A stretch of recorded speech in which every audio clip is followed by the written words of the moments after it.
I'm Andrew Sherman. I'm a Texas transplant who has always been in pursuit of art as a career. I've played in bands, pursued an acting career in Hollywood, but I found it behind the lens of a camera here in Dallas, Texas. I was born in New York, I've lived in Chicago, Los Angeles, Austin, but I love Dallas. There's a magical artistic scene in Dallas that mostly goes unnoticed to the outside world. This podcast is focused on what makes it so special and the people who make it thrive artistically. If you don't live here, and even if you do, you might not have heard of them. This is the Dallas Famous Podcast. So who you gonna be? Who you gonna be when you're all grown up? This week on the Dallas Famous Podcast, it's Ian Saint. Ian is a journalist and producer who worked with NPR and Buddy Magazine, and also hosts the State Fair of Texas. We talk about his career in media, some of the legendary artists he's interviewed, including Marie Osmond, Henley, Jack White, and Chappell Roan, and we swap stories from his time here in Dallas. Stay tuned for a chunky episode. I know you'll dig it. Here it is. The Dallas Famous Podcast is supported by the Mullen & Mullen Music Project. The Music Project was created by Mullen & Mullen Injury Law Firm to champion the independent music scene in North Texas. Welcome back to the Dallas Famous Podcast. I'm sitting here in Deep Ellum at the Tucker Art Projects Gallery. Love it. And we've got Ian Saint. Full disclosure, we did a practice run last season, actually. It was January. Yeah. It was before I went back to Ireland. Yeah, and now we know exactly how it's going to go. So welcome, Ian. Ian is a journalist. You host. All around produce. Okay. Mm-hmm. Anything else? I think those are the main things. I can give you a quick little rundown if you'd like. Sure, go for it. Yeah, I did jot down because it's a hodgepodge. So to be concise. Yep. I am an arts and culture correspondent, so I'm with NPR and PBS at their Ohio University affiliate. Mm-hmm. That's WOUB. And that's led to all sorts of great interviews from Chelsea Handler to Noah Kahn, who's on his sold-out stadium tour, to Chappell Roan. I was the only interview she did in LA for the Rock Hall induction. Oh, wow. There's a pretty funny story about that. A cool one, though. Yeah, let's hear it right now. Sure, yeah. Well, so with Chappell Roan, the Rock and Roll Hall of Fame, they have their induction ceremony. They rotate it from, the museums in Cleveland, my hometown. It was designed by emcee, the architect who did Dallas City Hall. Oh, wow. Yeah. So when there's all this chatter about maybe demolishing it, I think they're absolutely insane. He also did the Pyramid of the Louvre in Paris. Oh, yeah. So, and this Dallas City Hall story has made the news in Cleveland because people are like, you might tear down an emcee building that you own free and clear? Like, what's with that? So anyway, they rotate it from the induction ceremony. They rotate from Cleveland to LA to New York and then back in Cleveland. So last year was in Los Angeles, and Cyndi Lauper was one of the inductees, and Chappell Roan inducted her. And Chappell was the last to walk the red carpet, and her publicist approached me, and she said, Chappell's going to do one interview. She goes way back with NPR and PBS, including a local tie. I'll do a quick KXT shout out. And she said, will you interview Chappell? And I said, well, sure. But it was nerve-wracking, because I hadn't anticipated I would talk to her. I had seen video clips of her and media guys on the red carpet going at it. Didn't know the full story, but I didn't want to be... Going at it like arguing? Yes. Oh. Yes. Oh, okay. I don't know the full story. I think one was very crass and she didn't like that or something. But nevertheless, I just didn't want to be known as the guy. Yes. I'm not a bad attention's better than no attention kind of guy. But yeah, I obliged the interview, and it was great, thankfully. It was a substantive interview. She was so passionate about Cyndi Lauper and the trail that she blazed for her. Mm-hmm. She was wearing True Colors outfit, the music video True Colors. Oh, wow, okay. Mm-hmm. Yeah. That was right before, I believe it was Billy Steinberg that died. The song was written by Billy Steinberg and Tom Kelly, who also wrote Like a Virgin and Alone by Heart. Uh-huh. So 3 huge number 1 singles. But yeah, it was a good back and forth. She shared great insights that heightened my appreciation for Cyndi. And I told Chappell something I always admired about Cyndi was that she was 30 when she put out She's So Unusual. Oh. A lot of people don't realize that. Oh, wow. Yeah, she was already 30. She had some setbacks in her career. Right. Romella and I and Allison Gordon, our mutual friend, we saw Cyndi on her farewell tour the year before that. And so I kind of dug into Cindy's story. In fact, not to get morbid, but Romello, when he died, I was in Europe, and on the flight home on Air France, the Cyndi Lauper documentary I watched, and so that was kind of surreal because he and I had just seen her farewell tour. But anyway, she had a record out with her band that didn't do well. The label dropped them.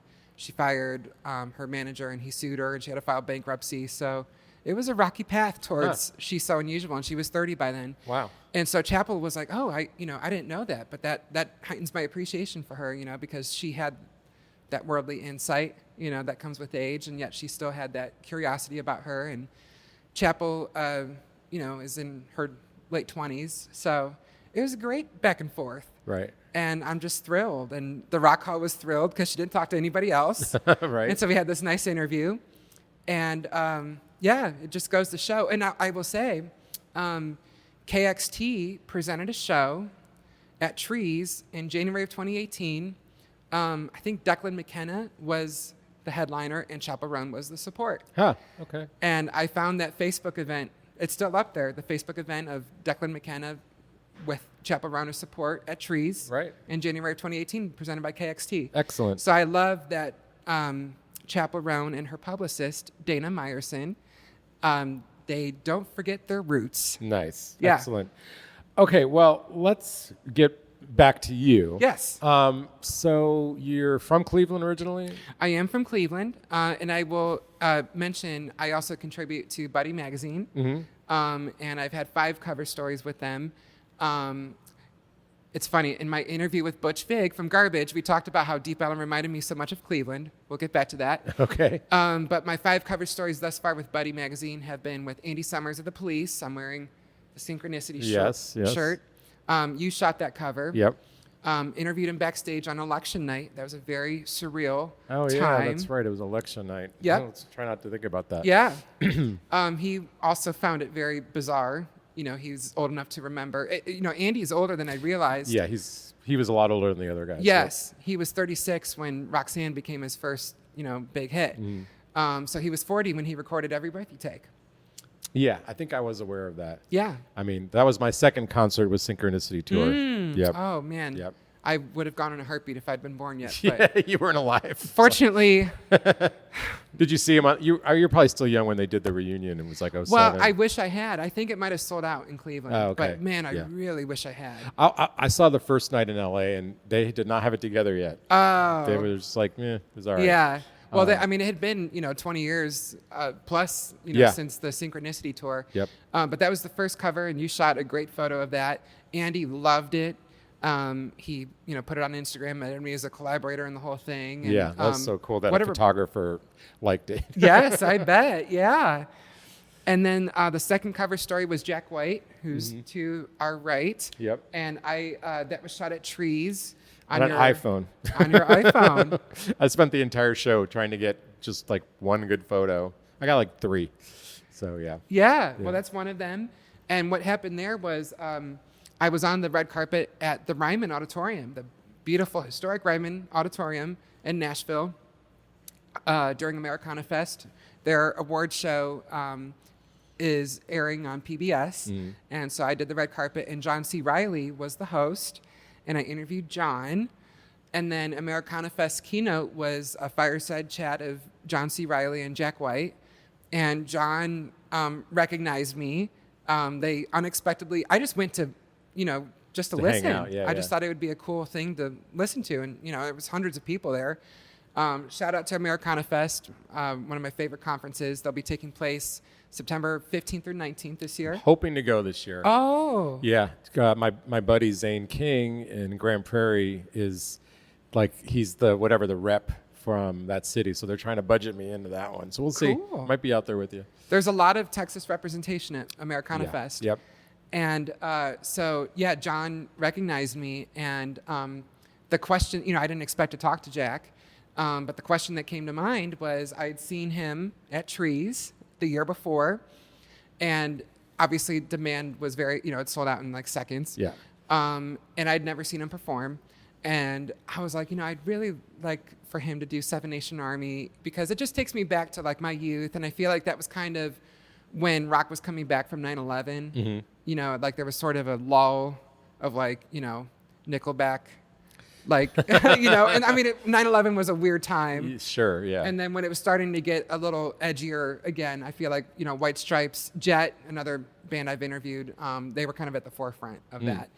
And I was like, I know, the White Stripes are no more, and he's done so much great stuff since then, so I understand if he won't. He doesn't have to, but he did, and it was so cool, and the audience was so into it. They sing along with the riff.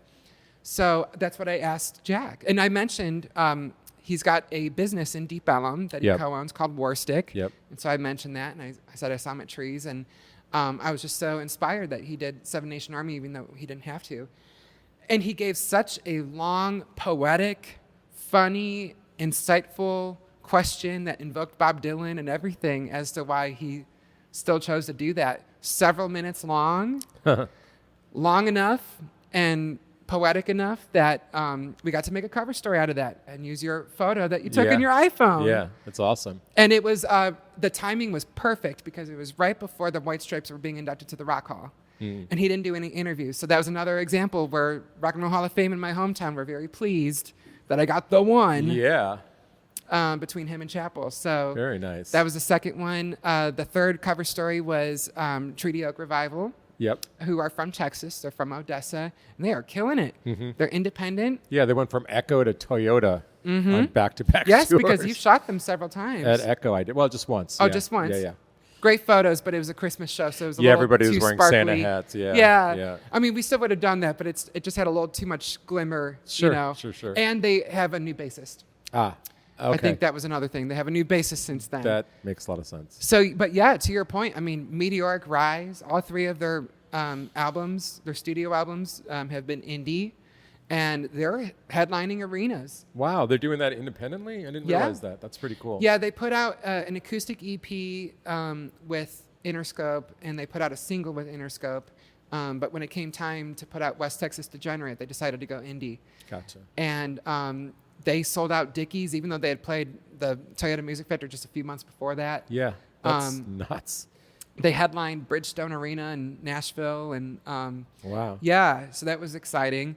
The fourth cover story was the fourth cover story was Nancy Wilson of Heart. Yes. And we talked about the Texas Jam at Fair Park. A lot of people still talk about that. Yes. Well, I mean, it's really amazing when you look at the lineups over the years, but they played the very first one, which was where they met Van Halen for the first time. It's pretty remarkable because Hart and Van Halen are so associated with the West Coast. And, you had the two brothers in Van Halen, and you had the two sisters in Hart. They did go on a tour and all that. The brothers wanted to get with the sisters, too. The sisters say they declined. But it was the Texas Jam that they met. Wow. And they had so many cool memories. The second Texas Jam, Van Halen and Sammy Hagar played. So that was ominous. Yeah, they were on the same bill.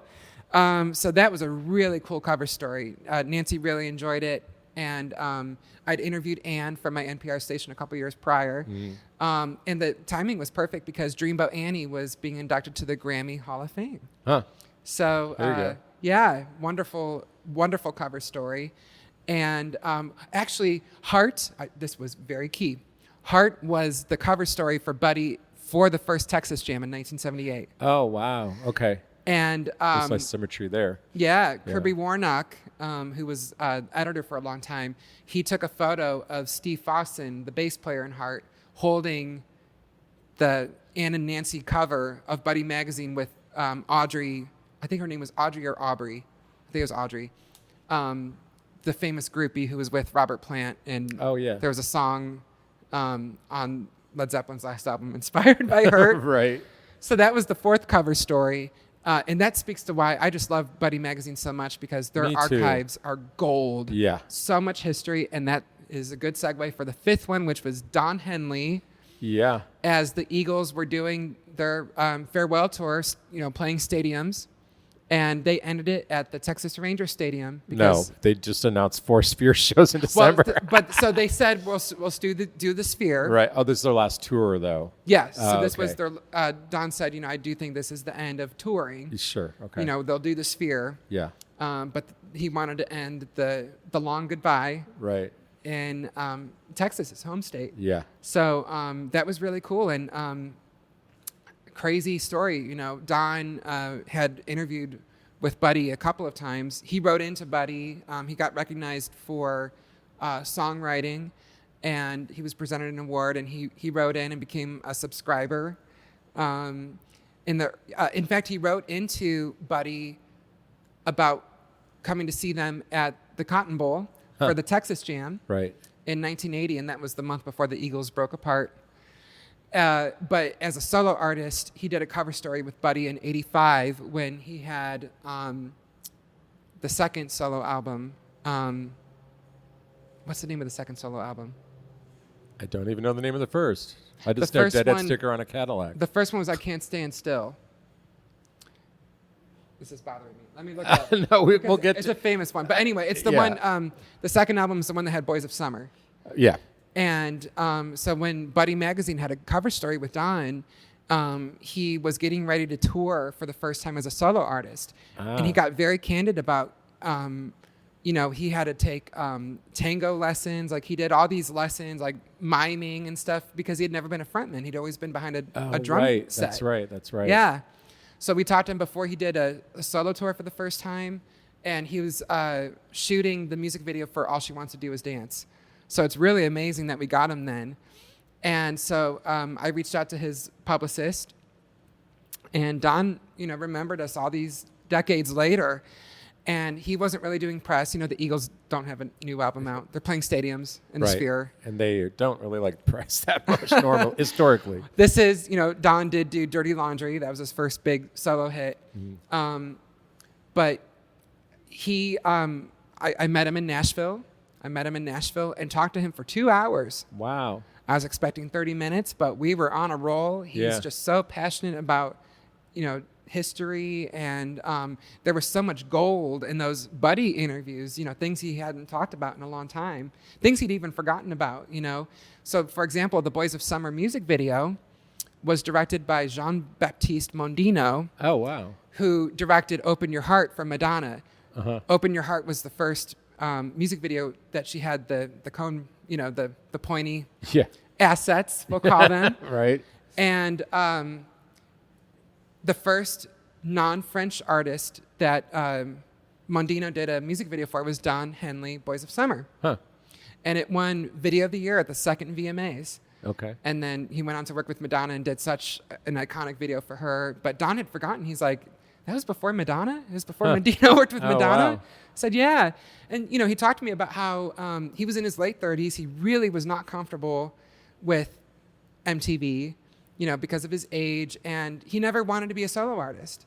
He was always a band guy. Yeah. He was in bands in Dallas and then went to do the Eagles. And when the Eagles broke up, it was 1980, so it was right before MTV. And then when he put out his first solo album, it was 82. And so, MTV launched. You had to have video. Yes. Right. And he was not used to being, the frontman. It had gone from President Carter to Reagan, from Eagles to him. So there were a lot of changes. Yeah. So we really got to the substance of that, and that was really cool. So, yeah, Excellent. Buddy Magazine. It's amazing. It is. All right, Ian. Let's talk about you, though. Let's talk about your... Sure. My first question... because I've been watching you from afar. Then we got to be friends, and now we've worked together. Mm-hmm.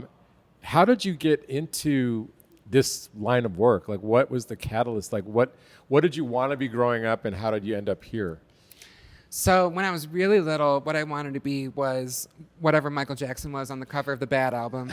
To me, that was that was what I wanted to be. That's fantastic. Okay. So ultimately, as long as I'm in entertainment, because I do a mix of things, we can touch upon a couple of the other things. I like to have variety, and these days you do need to keep it varied. Sure. Because things might dry up. And as much as I love the interviews, I do get screen fatigue. So I need to do things where I'm like out and about too. Sure. So we can get to that. But I was born in Dayton, Ohio. I don't have family ties there. My parents just were there. And I was there through preschool. And Dayton was a really cool city. It's very diverse for a city of its size. Country music is huge there. There's a lot of Southern people that moved to Dayton for manufacturing jobs and, came from the Deep South. But funk music's really big. I just did an interview with Bootsy Collins. He's from Cincinnati. And Dayton was the funk capital of the world for a little while there. Ohio players were from there. Right. So Fire and all that, you know. And then I moved to Chicago for a couple years, kindergarten and first grade. And then I was in Cleveland, which my parents are from second grade through college. And I went to a school called Baldwin Wallace University, a small liberal arts school. But Breon Sargent, who's been a guest on your program, she's from Dallas. Oh, that's right. Went to school with me at BW in Cleveland. And then when we graduated, I actually briefly went to Atlanta, but wound up in Dallas just, a few months after we graduated. And she came to, I took a job with GE. So I worked for GE Lighting in Cleveland in college. Very old company. It was a very big company then. GE's a much smaller company now. But back then, they still owned NBC. So Tina Fey and Al Roker and all those people were in our company directory. We did go into the conference room and call Tina Fey's line just to see if she'd answer, and how would she answer? Yeah. We got voicemail, and it was, I believe, it was a man. I think an assistant. But okay. Yeah. And so I worked for GE Lighting, and I had an internal referral. An HR person called me about this job in Dallas that I took. That's what led me here. It was a job at GE and finance for like trucks and trailers, transportation equipment, logistics, some construction and stuff. And so I moved out here. Bree came to visit me when that job was in Las Colinas. I'd never been to Dallas before I moved here. So the office was in Las Colinas, and I just got an apartment there because I figured, I might as well walk to work and then learn the Metroplex. And so when Bree came to visit me for the first time, I said, I want to go somewhere that plays heavy metal music and we can play pool. And so I typed that, and Reno's came up, Reno's Chop Shop. Yes. And I said, oh, this is in Deep Ellum. What's that? And she's like, Deep Ellum's cool. Yeah, why don't we go there? And so we did, and man, it just blew my mind. I mean, I'll never forget seeing the heads above Club Dada and all that. And, Reno's is still there. Yeah. As long as Reno's is still there, I'll feel like Deep Ellum's never changed too much. And I just fell in love with it. I mean, it reminded me of Cleveland. I mean, because it's industrial, so much music, a lot of rock and roll, but then other styles. It's an older part of the city, much older than most of DFW. You still have industry here. It's walkable. It's got the train. I could take the train to the airport. Like I can in Cleveland. Right. And the only thing is we do not have a freshwater lake here. Because that's definitely in Cleveland. Yeah. But yeah, it's kind of funny. It reminded me of Cleveland. I just fell in love with it. So as soon as my lease was up in Las Colinas, I moved here. I convinced Nigel Newton to move down here. We met in Cleveland. His father lives in Cleveland, and Cleveland is I'm deviating a little bit, but something I appreciate about Cleveland that I didn't fully get until I moved was it's a very diverse city of like immigrants from all continents, including my family. My grandma's from Scotland. My cousins had grandparents from Italy, Germany, Slovenia. So it's just, I went to school with kids from Ukraine and Bosnia and Brazil and so even the white people, it was the white people that gave me culture shock when I moved south, because a lot of them don't they don't like affiliate that way. They're not like, I'm Irish, or I'm Italian. I remember when I moved here, I was like, where's the little Italy? Like I thought every major city had a little Italy, Right. I'm like, where's the Greek restaurants? Like, Yeah. In fact, growing up in Cleveland, Yanni's, the new age musician Yanni, his sister lived in my cul-de-sac from Greece. Yeah. Okay. And I was just talking about that with Rita Wilson's publicist, because Rita Wilson's mother is Greek, and she produced my Big Fat Greek Wedding. So anyway, Nigel, his father is from St. Lucia, and his mother is British, dual citizen like my father. Huh. And so anyway, I met Nigel in Cleveland, and he was going to Berkeley in Boston. And I told Nigel and Bree about each other, and they're both very introverted, and they were both very skeptical. They're both very skilled musicians. And so I think it's easy for them to not, okay, yeah. I was like, I really think you'd get on well. It was your program. Yeah. I completely forgot that I told Chevy Bree, Music I think he Showcase. looks like you look like you could be siblings. Oh, yeah, that's right. I totally forgot I said that. Yeah. And it was your program that reminded me of it. But thankfully, they eventually agreed, and they hit it off right off the bat. Oh, yeah. I And- thought they were brother and sister when I met them. Thank you. And Bree actually agreed with me on that. Yeah. So, and they're still together. Yeah. In fact, last year, they had a show with Skinny an orchestra. Cooks is the Yes, band, yeah. Skinny Cooks. So I brought the Skinny Cooks together. I convinced Nigel to move down here, and we lived in Deep Ellum for a couple years. This is all great, but when are we getting to the part where you become a journalist? So I moved to Deep Ellum, I bought a home here, and I was doing Dallas Comedy House. I did improv there, and I even mingled with Keegan-Michael Key when he was doing Key and Peele. That was cool. Yeah. He's adopted. His bio mom lived in the Dallas area, so that was kind of interesting to Yeah. see him on that journey here. Sure. But I loved doing improv, and I met Kim Keebler Owens, who owns Deep Ellum Radio. Right. And she was wanting to do talk shows. She only had music shows at the time. And I had this idea of having a talk show. This was when the currents of polarization were really setting in. It was it was going into 2014. So, this was 2014 was when Ferguson happened, and, the Black Lives Matter movement had already been underway, and I just felt like, I could really tell the tides of this country were turning. And so I thought it would be really great to have a show, a very diverse cast that come from very different walks of life, but have a really fun dynamic together. And we could talk about serious things, but we could also be funny. Mm-hmm. And so I wanted to cast of 4, including me. And thankfully, all 3 people said yes, because I didn't know who else to ask. So it was me, it was Bree, it was Missy, who was a little bit older than my parents. She's from Irving. She's lived in Irving all her life. She's a hairdresser. And Mano, who I met through Dallas Comedy House. We were in improv together.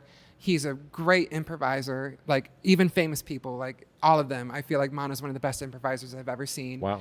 He's Gen X, Latino, and I just, I liked how we were different ages, different ethnicities, different, trades of what we do. And we met at Monica's Aka Iaya, which became, it was Eduardo's before Eduardo became Monica. And it became Maracas, and we got on famously right off the bat. And so what we would do is we would have a guest that was a small business owner here. Our first guest was Dallas Pinup. That was really fun because we premiered on Valentine's Day. This was 2014, same year that Charlie Crockett was doing gigs for the first time in Deep Ellum. In fact, he opened for Skinny Cooks at Liquid Lounge. Oh, okay. Mm-hmm. Wow. Yep. And we would tackle serious issues, but we also could be really funny. In fact, somebody told me, you're like a cross between Howard Stern and Diane Rehm in NPR. And I took that as a huge compliment. Yeah. Because we could be ridiculous, but we could also be very substantive. And it really took off. It was really interesting to see where people were tuning in from, Saudi Arabia. I was like, what's with that? Well, Saudi Arabia has a very young population, and YouTube really opened up these young people's worlds, because their broadcast channels, are largely government and religious programming. So it was really interesting to, get feedback from people places all around the world. And it got popular enough that we started doing live shows with audiences at Wits End on Elm Street, Elm Street and Crowdis. And that was really a trip because I would meet people that knew a lot about me, and like I didn't know who they were. So that was like my first taste of that. Yep. But for example, we had when Robin Williams died by suicide, we had the Suicide and Crisis Center of North Texas on, and we would have a live performer in between, a local live performer, and it really opened up my eyes, to see people in person, like tuning in and listening, and they would open up about topics like that. Ray Rice, when unfortunately he beat his wife in the elevator and the surveillance video came out. Sure. We had a guest that was a shelter for victims of violence, but also rehabilitated abusers. And man, the way that people opened up there, and it was really, really interesting to take international topics and find a local application, and have this diverse cast.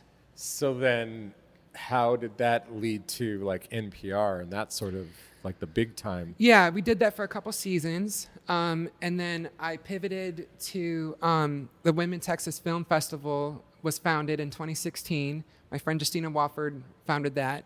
John Wildman, he'd be a great guest for your show. He runs, he's an actor and a filmmaker himself, as is Justina. But he does PR for films and film festivals. So they launched the Women Texas Film Festival in 2016 at the Texas Theater, and that spotlights films of all genres made by women, whether it's producing, directing, film score, cinematography, and it was amazing. I mean, just all genres, and they brought me on to do like community relations, so I'd help them put together panels, and man, like to give you one example, Mariska Hargitay had a documentary called I Am Evidence about the backlog of rape test kits that sit because police departments say they don't have enough money to send them to the lab. Unfortunately, rapists tend to be serial rapists, so like one sample could find a rapist who has many victims. And anyway, for that panel, I reached out to Victoria Niave, who's a state representative, and she had just passed a law. She worked together with Republicans. She's a Democrat, where you could when you renew your license, you can contribute to the fund that works on the backlog of rape test kits. Mm-hmm. And so I had her on the panel for this Mariska Hargitay film, and people in the audience got to hear the local application of that. And then also, Victoria Niave, she got a couple of ideas from the film. Like she launched the Sexual Violence Task Force from watching the film. Mm-hmm. So that was really eye-opening to me, how I could produce something that could have a local impact. Mm-hmm. And in partnership with a big star like Mariska Hargitay, I mean, she wasn't there herself, but it was her film that provoked the whole thing. Right. So I was with Women Texas Film Festival for 5 years. That was 2016 to 2020. Unfortunately, it did not survive COVID. A lot happened for women in film in that interim, so I'm proud of what they accomplished. So in 2021, my now editor, Emily Vota at WOUB, PBS was airing a classic albums episode of Fleetwood Mac's Rumors album, and she wanted to speak to a young fan. And my favorite songwriter in the group has always been Christine McVie. I love Stevie Nicks and Lindsey Buckingham, of course, but she had been out of the group for a long time, and she finally came back. And I saw the show in Austin in 2015, and she, believe it or not, Fleetwood Mac, she had the most hits, Christine. The other two were much more famous. Right. And of course, they had the romance together, Stevie and Lindsey. Sure. But their first big hit was Christine's, That Was Over My Head. And when you tally it up, late Fleetwood Mac too, Little Lies and Everywhere in the late 80s, those were her songs. Mm-hmm. And so I talked to Emily about, the three songwriters and the interesting dynamic there. and why Fleetwood Mac was so popular, for the millennials, my generation. And we got I have a sociology background from BW. We got real heavy into that, and they were just thrilled with it, And then Jefferson Starship was going on tour. This was 2021. Things were coming back from COVID, and I'd met Grace Slick a couple of times. I interviewed Paul Kantner right before he died. And so I offered, to put her in touch. And she's like, well, since you've met, the Jefferson Airplane and Starship people, why don't, do you want to do it? And I said, okay. So I did. And it went really well. And then just, this was when things were starting to resume with touring, and you had these small cities like Marietta, Ohio, and Marion, Ohio, with these old theaters. Ohio has a lot of old theaters in small cities where these big names like Marie Osmond and Kenny G would play these, little theaters just to kind of get their feet wet, from COVID, and that was a big opportunity for me. Yeah. And so, it was. I think Alice Cooper was like my 7th interview for them, and then Bruce, the singer of Iron Maiden, which they play stadiums all over the world. They're being inducted to the Rock Hall this year. That was my 8th, so it was pretty remarkable, and it took off so fast, and that opened the door to me being an MC for the State Fair of Texas. Right, which State you Fair. went viral dancing with the corn dog. I did, saw. yeah. So before the State Fair, I would volunteer for the Deep Ellum Arts Festival. I would MC their stages, and that was good practice, in conjunction with me doing Dallas Comedy House in Deep Ellum. Sure. So that Deep Ellum experience, prepared me for this gig at the State Fair, which, millions of people go to. And so I introduced the acts at the Cotton Bowl Plaza stage and warm up the audience a bit. And then behind the scenes, we'll do clips like, interviews on golf carts or in the swan paddle boats with the dinosaurs, or in the cable cars, or in the Ferris wheels. That's probably really fun to try to come up with new original ways to interview people at the fair, because you're there for so many days. Yes. So many different people, and you want it to look days. different, I've done some fair work, but nothing like that. Yeah. Yeah. Absolutely. And, it's 24 days long. My first year, I was there 21 of the 24 days. So I really live and breathe the fair for a month. Yeah. Because we had 2 prep days that I showed up for before that. So it was really 23 or 26 days. Right. What kind of prep are you doing? Just getting the run of the land? Yeah. Well, in the first year, I was the first they had brought on an MC. Oh, okay. But Cotton Bowl Plaza is where a lot of people take breaks, to eat and stuff like that. Sure. So they wanted That's to. where the State Fair stage is too, right? Yeah. Yeah.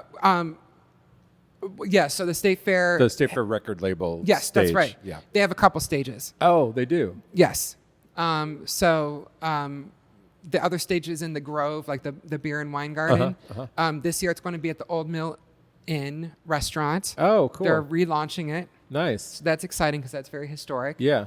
I've never been in there, but maybe... I haven't either. Maybe a band that's playing the State Fair will hire me to shoot them. Anyway. Maybe, yeah. Well, and then they've got the stage in Cotton Bowl Plaza right next to the Cotton Bowl, where all those Texas jams took place. Yep. Jackson's doing sound over there. He was the first year. Yeah. He's not anymore? He wasn't. At least not the second year. I didn't go the last. Yeah, okay. It's been a couple years since I've been there. Yes, but Jackson was my first. Yeah.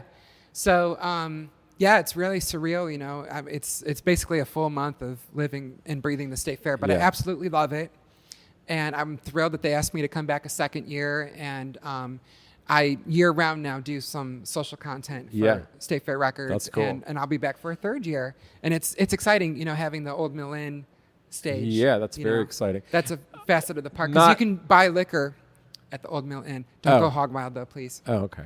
Did not know that. It's not the State Fair, but next to the State Fair is Dos Equis, where you and I ran into each other during a Cure show, and it was one of those, like when I shoot for the Observer, they always want an audience shot, and so and Live Nation doesn't normally let you do that, but for whatever reason they were like, yeah, cool, and so I got a photo, and it was really, there's a girl in the front who I don't even know if you know that girl was, but she's wearing like heavy goth makeup.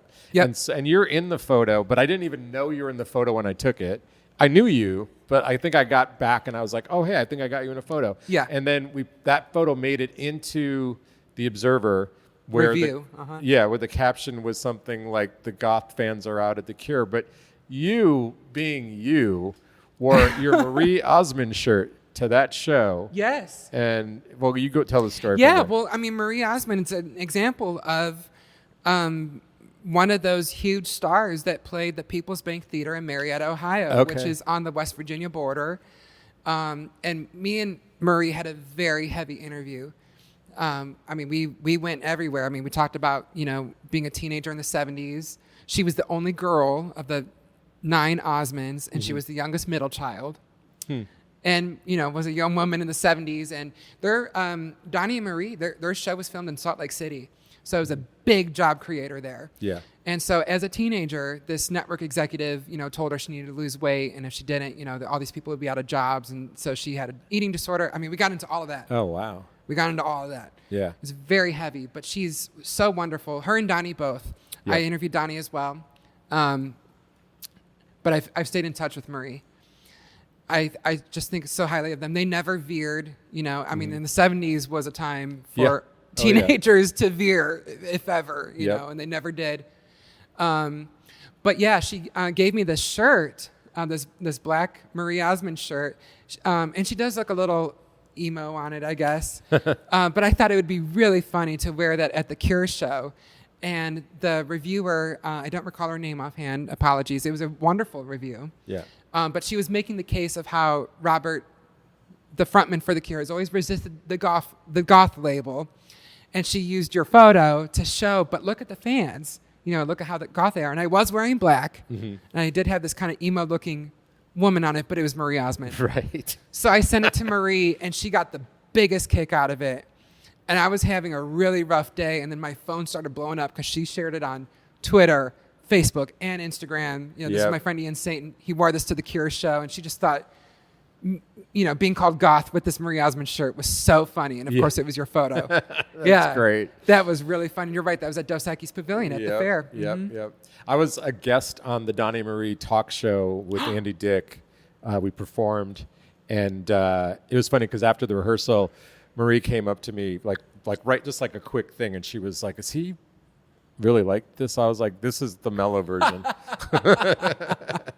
I'm glad he toned it down a little bit for Donnie and Marie. Yeah. And then at the end of the song when we performed it, like, because I was I was the right age. I was watching Donnie Marie at 7 years old. Yeah. Purple was my favorite color because of Donnie.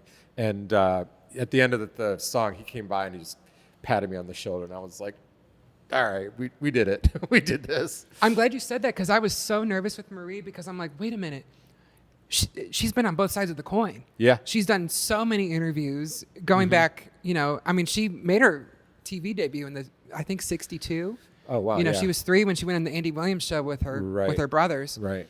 But her and Donnie had interviewed and performed with everybody. I mean, even that talk show in the 90s, it was only 2 or 3 seasons. Yeah, but they interviewed Little Richard. Yeah, they had so many guests. Yeah. Yeah, and I mean, and us. Yeah. Yes. Yeah. I'm glad you mentioned that because I have told Donnie and Marie both that I feel like, that talk show, I know they were a little disappointed it didn't last longer, but they really made it worthwhile. It was fun, yeah. And I mean, we everyone in my era loved them growing up and still have a place in our heart for them. Yeah, absolutely. We're getting towards the end. What have we not covered? What do you want to cover? I definitely want to touch upon event production. Okay, let's go. Because yes, I did get involved with State Fair Records programming their stages this time. Oh, cool. Actually, I did last year as well. Okay. So like Matt Castillo was a referral from my friend Jackie Marushka. She was helping manage him. Okay. She's the publicist for Americana Fest, actually. Oh, cool. Yeah, but he's a Texas-based artist, and he headlined the night of Texas OU Game Day at the Cotton Bowl that's stage. That's like one of the hugest days to Yes. play. Yeah. Sure is. Yeah. This year, I'm really excited. Another friend of mine, Lisa Chater, she was with Paramount for a long time. So I had just seen her at the VMAs in New York. She was doing PR stuff for them. But she manages an artist named Kylie Fry, who has like 12, 13 number one songs on Texas country radio. Yeah. Her name's Kylie Fry. She'll be the opening headliner September 25th at the Cotton Bowl stage. I have a bone to pick with the State Fair show announcement. I can't say I got excited because I didn't believe it, but I was like, how the heck did they get the Red Hot Chili Peppers to play this thing? And I was like, I literally glanced at it and I'm like, huh, okay, all right. And then I went back later that day, Red Hot Chili Pipers. It's not the Peppers. It's a freaking bagpipe band. Well, in fairness to you, ask Jeff Lyles. He's been on your show, right? Oh, yeah. Yeah. They played Art Bar in the 70s or in the 80s. Oh, wow. They played They've been Art around Bar. that.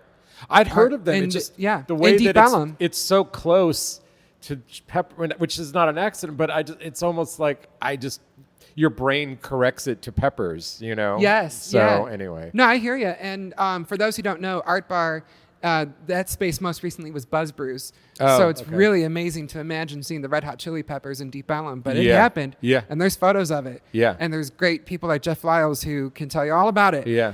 But I'm also working with Your Roots Are Showing, which is Ireland's music conference. Right. They brought me on last year. That's a great name, by the way. It is. Yes, it really is. And the timing was impeccable because my grandpa had just passed away. He had written about his Irish ancestor, Patrick O'Flynn, and then I got this invitation to partake in Ireland's music conference, and I'm like, oh man, I wish Grandpa was alive for this. But everything I would have asked about Patrick O'Flynn and where he came from and all that, Grandpa had written it all. So that was kind of incredible. And for what it's worth, Patrick O'Flynn, it appears he came from Cork, probably as an indentured servant, and was illiterate. That's why he had a funny last name. Because we've never encountered O'Flynns, and people in Ireland are like O'Flynn, so probably got butchered when he came to America, and they just took a stab at it. So it's kind of amazing that when they flew me in, it was in Killarney that year in the southwest of Ireland. My flight was in Cork, and so it turns out that's where he was from, and so I flew in as a writer. So it's kind of amazing that my Irish ancestor that Grandpa wrote all about was illiterate probably, and came from Cork as an indentured servant. Interesting. So, but yeah, they had me take part in that, and it's artists from every continent basically showcased there. They have a big kickoff concert. They had Rhiannon Giddens that year, who just played Longhorn Ballroom. Yep.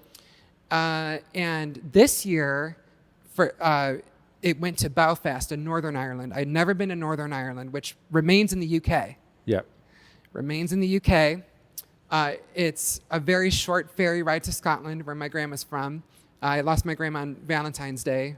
She was still alive when we attempted this in January. But my last phone conversation before she got sick was when I came back from Belfast, and she just thought it was the greatest thing, that this conference in the Republic of Ireland has this agreement with Northern Ireland's capital city. It's going to be there 3 years. So this was the first year. I got involved with the talent booking, and our headliner was Amy Grant, right? Which was very exciting because her Heart in Motion album was one of the first I ever studied. That's the one that had Baby Baby on it, and that was a very groundbreaking album because she was a Christian artist that had a #1 single on the pop charts. Sure. And Amy had gone through a rough time with her brain injury, and so she hadn't put out a new album in a really long time. And she was so inspired, as we all were, by Belfast and how, when the Good Friday Agreement was signed in the late 90s, it's been tested in so many ways between Brexit and all this other stuff, and it's held up. Nice. That reconciliation they've managed to do in a short amount of time in Ireland between the two countries, the UK and the Republic of Ireland, is really remarkable. Huh. So, yes, I'll be going back there. It's going to be the last week of February, and I'm really excited to announce who's going to be in it. And I have to mention CNN New Year's Eve. CNN has their New Year's Eve global broadcast. And in the afternoon, they air from Nashville. They cut, from different cities like Paris and London. And they cut to Nashville. My friend Marcy Allen owns Anzie Blue in Nashville. It's a 250 cap venue. And it's the only female-owned music venue in Nashville, and they were filming performances there. My great friend and mentor, Leslie Fram, shout out to her because she's the one that brought me in. I got involved with helping with the talent booking there. My now friend John Carter Cash, who is Johnny and June's one child together, and their only son. He and his wife Anna Christina, I got them involved where they got to do Ring of Fire, which was co-written by June. She had just been inducted to the Country Music Hall of Fame. And so that was wonderful, and I'm involved with that again. I'm really excited. That's what I was doing emails about today, was for CNN New Year's Eve at Anzie Blue in Nashville. Wow. That'll be airing, I think, from 2 to 8 p.m. Central Time before they switch over to Times Square. Cool. So cool. Basically, that's me in a nutshell. When do you sleep, bro? I need to do better about that. I arts and culture correspondent, but event producer, event host. I would like to do some songwriting.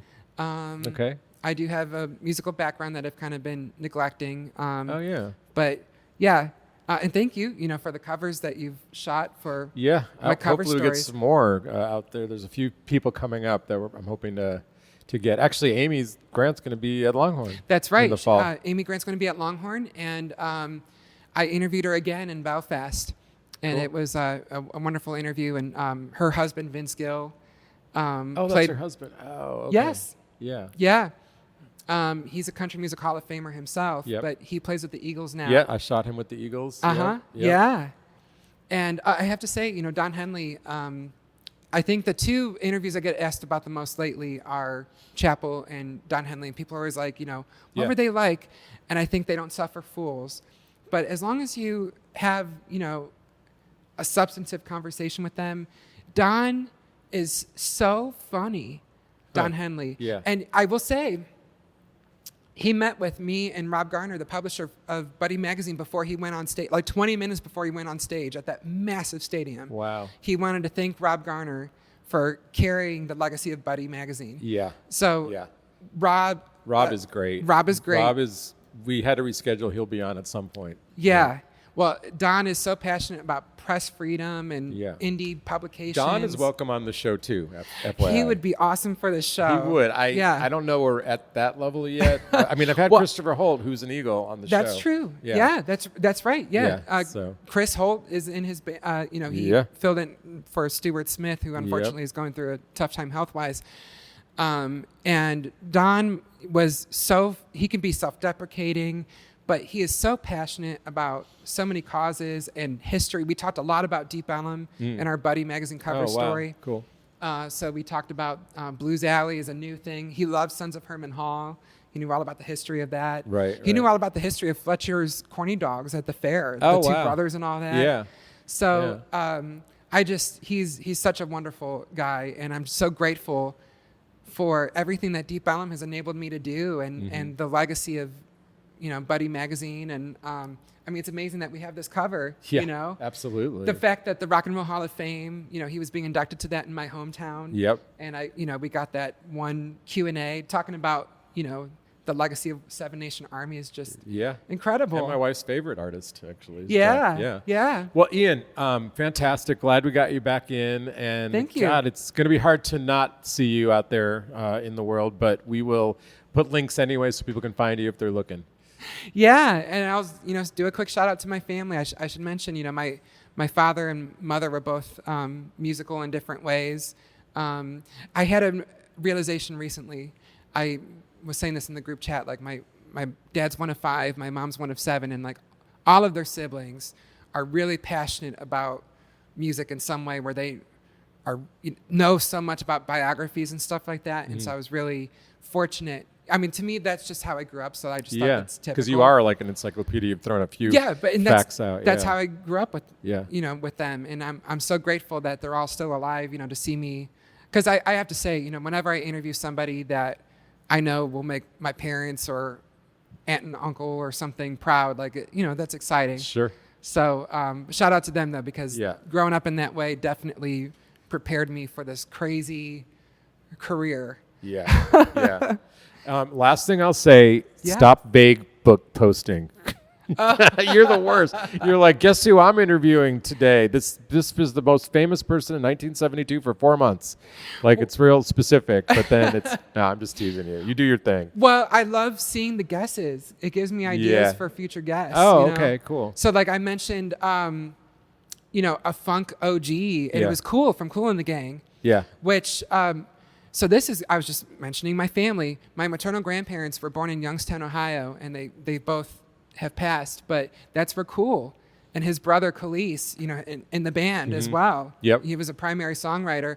My grandpa's favorite song was Celebration. Huh. And I don't know if he knew that, Cool and his brother were born in Youngstown like him and my grandma, because they moved to New Jersey eventually, and that's where Cool and the Gang came from. But that was really amazing. But people were guessing Bootsy Collins. Uh-huh. And that gave me, who's from Cincinnati, Ohio. And I ran into him in Nashville, and I just interviewed him. So it's really fun to watch the answers of people guessing. And I genuinely am nervous. I'm not being facetious. So it's always nice to see people's encouragement. Support, yeah. Well, we definitely, I think you're very loved, and you're great at what you do. Well, thank you. Glad to have you on. I love this program so much. Thank you. I've learned a lot, like I said, Bree, who went to school with me in Cleveland, like I totally forgot how I coaxed her and Nigel to to get together, and it was so cool to see them play with the symphony. Which the connection for me is I came to Dallas. My first trip was for the Chevy Music Showcase, and Reinventing Jude was on, and they were her band, or most of her band, and so I know them before I even knew I was going to live here. I'm glad you mentioned that, because it was Reinventing Jude is how I encountered Leon Bridges. Right, and because she forgot her guitar, or no, he forgot his guitar, and she lent Leon the guitar for that shoot, and so like it's all intertwined in there. And man, he blew up like right after that. And it's amazing to see Charlie Crockett. I didn't even mention Cure for Paranoia. Oh my gosh, me and Cam just last year when he was doing his daily verses, I had tickets to see Patti LaBelle at the Majestic Theater, and I reached out to Cam and I said, why don't you do a verse to Lady Marmalade, and we'll do it in front of the chandelier at the Majestic. It's a cool backdrop. And we did. And the funny thing is I woke up in Paris that day. I was in Europe, and I flew Air France here. I barely made it through Lady Marmalade, but it was really interesting waking up in France and seeing Patti LaBelle doing, Lady Marmalade in French. And then me and Cam knocked out. He did it. I mean, it was 1 or 2 takes. His freestyle in front of the chandelier, but he just won NPR Tiny Desk contest. Amazing, So it's really cool for me to think back on. I remember Cure for Paranoia, doing their thing out in the streets. They would play at Wits End, where I was doing my live shows for Deep Ellum Radio. So seeing where we've gone, Charlie Crockett too. In fact, when me and Charlie really spoke face to face, like for good for the first time, was the Country Music Hall of Fame induction. Oh, nice. He, Tanya Tucker, Patty Loveless, and Bob McDill, the songwriter, were being inducted, and he performed Louisiana Saturday Night for Bob McDill, and I was covering the induction, and it was just so, he remembered, Nilofer Arsala, shout out to her, she was with KERA for a long time. She's with Minnesota Public Radio now. Veronica Young, who's with the Deep Ellum Community Center, he remembered her. I took lessons from emcee, his bass player, emcee Robinson. He's been on your show, right? And Chelsea Daniel was his drummer at one point. Hey, Ian, this has been great. Well, real quick, I'm sorry, this is relevant. I went to see Charlie headline at Red Rocks, and Tanya Tucker opened for him, and I went with Allison Gordon, and it was on, as we were boarding that flight to see Charlie headline Red Rocks, was when Tammy Thompson, who's been a guest on your show, she's the one that hooked me up with the State Fair of Texas gig. So you see how all these, grassroots around. Deep Ellum things tie to these huge dreams. Well, and I'll end on this. It speaks to, when you're just starting out and you're an artist and you don't really know where you're going to go, don't let it stop you that no one's going to be there at the beginning. Like, you got to do what you're doing, and you got to get good at it. And it's probably better that a lot of people aren't watching you falter, So just you go out there and do it, and then, who knows where it'll lead. Exactly. Be present. Because you never know who you're going to encounter. I've had so many doors open from complete passerby encounters. I was just in New York, I was there for the Knicks finals. Right. I was staying with a guy that I met. His name's Otha. I met him in a tomb in Egypt, completely chance passerby encounter in Luxor. Wow. And we really hit it off. And Wild. that's who I was just staying with when the Knicks won the finals. Right. Native New Yorker. Nice. Yeah. Ian, oh my God, we could do a 3-parter. We could. Maybe we'll have you back, but for now, thanks for coming. Well, thank you. Yeah, and This has been so much fun. Yeah, right on. And shout out to Mary. I didn't mention my hair. I'm sorry. Yeah. I just got my hair done at Orange Salon. Thank you, Mary Gonzalez. She did my hair. Yep. It's fantastic. It's next to the All Good Cafe. Oh, I've cool. been seeing her since I And bought John my home in Pedigo Pelham. was a guest, and he now owns the That's All Good. right. It's a full circle around a circle around a hemisphere. Thank you, Mary, for doing my hair. It's really good. It would not normally be like We would this. have not done the show if you hadn't done his hair, Mary, just so you know. Orange Salon next to All Good Cafe. Mary Gonzalez. Thank And you. All Good Cafe. for All right. Hey, the hair. Ian, thanks again. Thank you. I'd like to thank Ian Saint for joining us. We'll have all his stuff in the show notes. Thank you to the wonderful Tucker Art Projects Gallery for allowing us to record there. Theme song Unstoppable by Salim Narala, and the outro is The Place to Be by Electric Ants. Thanks again to the Mullen & Mullen Music Project for their support. Like, subscribe, and share the podcast, and we'll see you next week.